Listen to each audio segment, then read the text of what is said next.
couldn't really just make it work? It was real tough, but like I said, I wanted to be in this battle with my guys, and I love this group of guys. I've been around these guys since training camp, and I was in the battle with them, but unfortunately we lost. Yeah, how tough is it realizing that just like that, this season's over? I mean, that's the #1 team in the NBA. You guys took them to 6 games. Most definitely. I believe we had our chances, to make it a better series. Probably even come out of it, but it just goes back to a lot of things Coach says. Paying attention to detail, valuing each possession, and just basically taking it one game at a time. I thought we let that slip away from us after game 3.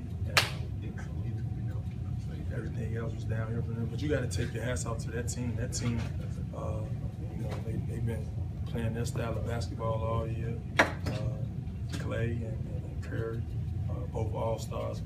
Curry being MVP, led them to victory. But like I say, they're a good team. Good shots by Curry. It's just one of those special moments. He's a special kind of guy. They make those kind of shots. When did you start? Now you can tell us. Yeah, when did it start? Game 2, when I took off, got the steal. Right then I knew, I was like, yo, it's tweaked.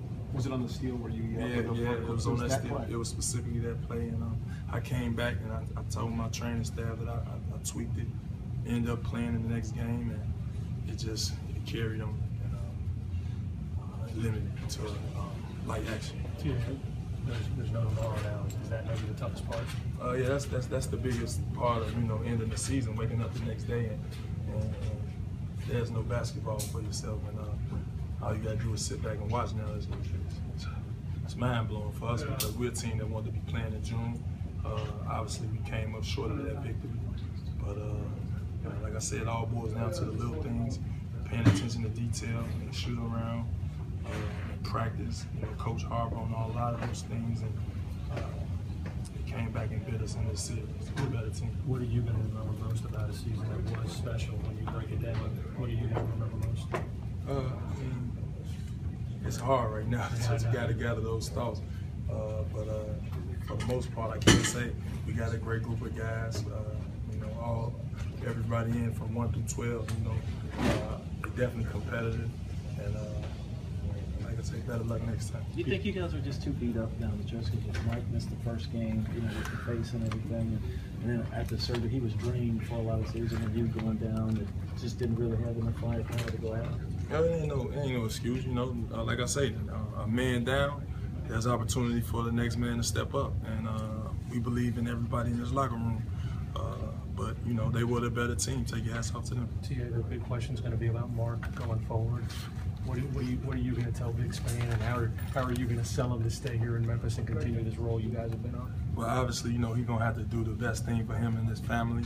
But he knows that this group of guys, like this organization, from the coaching staff, training staff, to the players, to just the behind-the-scenes people around here, they love Big Span, and he's a big part of our success that we have now. And I would be hurt if I wake up and find out he's somewhere else, but I'm pretty sure he's gonna do what's best for Mark, though. You think he's gonna stay?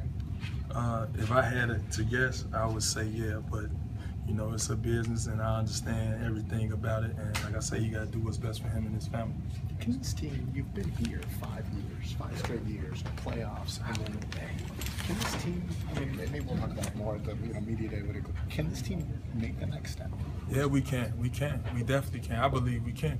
So with that being said, like I say, it all boils down to all the things Coach been talking about all year. We're not a team that can just turn it off and on. We have to play grit and grind basketball, and that's work harder than everybody that's out on the court for 48 minutes. And it goes down from pick and roll coverages to guarding the ball, one-on-one, guy getting beat, helping the helper. All those things, pay a toll into, whether you win or lose. So whenever you keep the focus and understand that you're gonna have to do that for 48 minutes, and it's gonna be hard. Sky's the limits, but we went away from that this year. What's your recovery situation like? I mean, in terms of your I don't know. They tell me that rest, heals the hamstring. From what I noticed from a few guys that I talked to about their hamstring injuries, but I don't know. I'm gonna just take it one day at a time. Get a game of break for a minute and get a lot of massages and get stretched and do as much as I can to get back to that first team all defense mentality. Is it torn? Is it stretched? I'm really not sure if it's torn, but I know it's definitely strained and painful. I don't know the magnitude, whether it's torn or pulled or whatever the terms they use, but it definitely don't feel right. Tony, for a team that wanted to be playing in June, is this season then considered a disappointment? Most definitely, I would say, because that's all we've been talking about. That's all we've been talking about for the whole year. We want to be playing in June. We want to be the guys that's on the big stage. We got a taste of that success, going into the Western Conference Finals that year, and I thought we had the right group of guys to do it this year. Obviously, they're gonna say the injury bug hit us, but at the end of the day, it's opportunity, and you got to seize the moment, and we didn't do it. You always talk about grit and grind and all the things that make Memphis Grizzlies basketball what it is.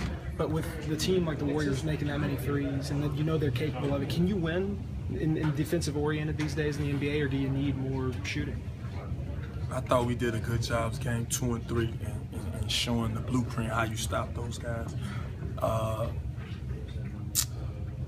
But like I say, it's going to be hard. You got to do that for 7 straight games because they don't get tired of shooting threes.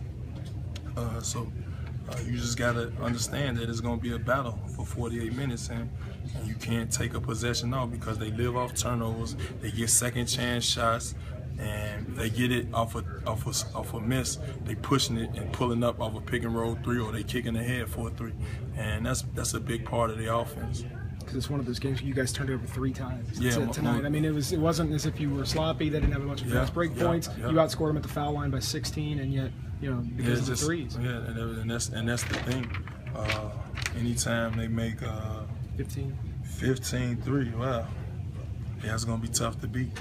It's tough to beat when they doing stuff like that. Appreciate it.